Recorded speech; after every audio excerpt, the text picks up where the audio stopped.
Well, once again, Israel is facing questions tonight about how another United Nations facility has come under attack in Gaza. Tonight, the UN Secretary-General expressed his horror at the attack. How will the country's leaders respond? Well, we're joined now from Israel by Yigal Palmor. He's the spokesman for the Israeli Ministry of Foreign Affairs. Yigal Palmor, the United Nations says tonight we gave the Israeli military the precise coordinates of this institution, this international institution which belongs to you and me.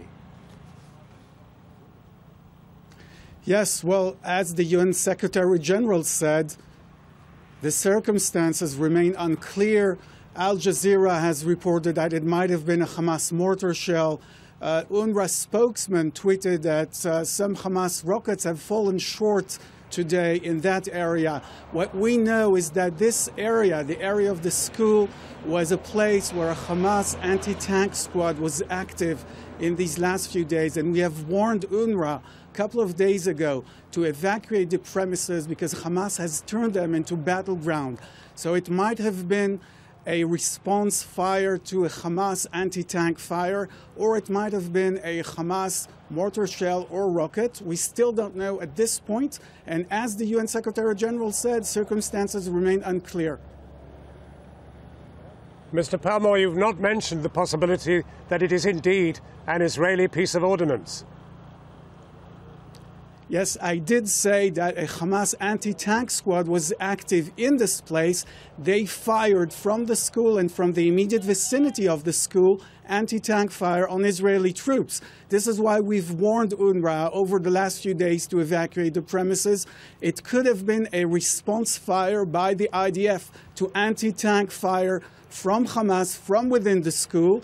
They have turned schools into battleground. We've heard condemnations from UNRWA and the Secretary General when rockets were found stashed in UN schools. This is yet another abuse of UNRWA schools by Hamas. Well, the difficulty is that you've proved once again that it is absolutely impossible to deliver a forensic attack on anything without immediately causing civilian casualties, particularly amongst children. And you'll have seen the pictures of the children being taken away in ambulances. This is a complete disaster for Gaza and an even bigger disaster in a way for you, because if you cannot do these forensic attacks, you must not do them. Surely that is right. Yes, the pictures are horrendous and they are heartbreaking. I certainly agree with you, and I'm sorry, I keep hearing control in my ear. I don't even know if I'm on air. But the pictures are horrendous, and one needs to understand what is happening in Gaza. What is happening in Gaza is not what immediately meets the eye. You should show Hamas spokesman going on Hamas TV and saying how they will distribute hand grenades to children and send them to fight the Israelis.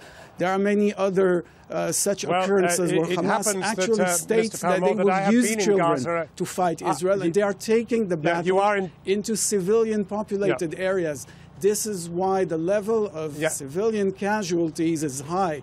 But be that as it may, Mr. Palmor, allow me for a moment. Within the number of casualties, the majority are armed gunmen by Hamas. Mr. Palmor, listen, let's have an interview here, not a lecture. Let's be perfectly clear here. I've been in Gaza for the last 2 days, and I have to tell you that this is one of the most densely populated places I have ever been.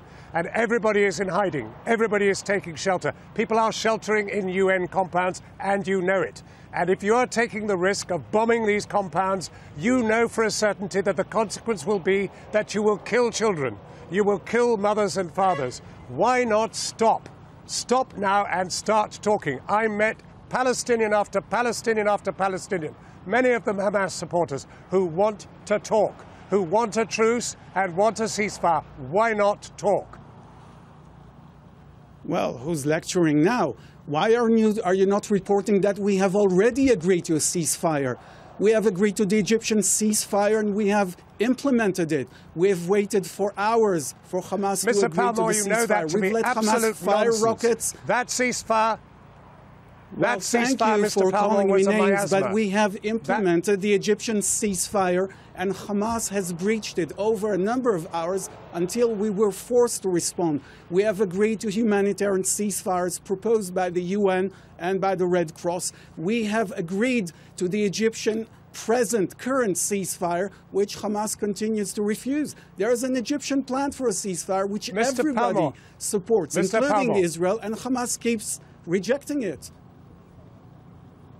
Mr. Palmor, this is an absolute miasma, and you know because you work in the foreign ministry yourself. The Egyptians have no contact with Hamas, made no contact with them about that ceasefire. That was not a ceasefire. You have to find a way of having a ceasefire, surely. The Egyptian plan for a ceasefire is the only game in town. There is no other plan, and there is no other diplomatic possibility to find a diplomatic way to stop this. When the Egyptians proposed the ceasefire, they did contact Hamas. Maybe they did not contact everyone in Hamas, not Hamas within Gaza and Hamas in Qatar and some Hamas activists in Lebanon and all the Hamas people who are everywhere and who want to have their word, they want to have their say in the future agreement. I don't know who makes the calls and who calls the shots for Hamas. It's not for me to say. Well, the Egyptians are doing whatever they can. Sorry, we have agreed to a plan that is supported by the international community. Thank you very much indeed.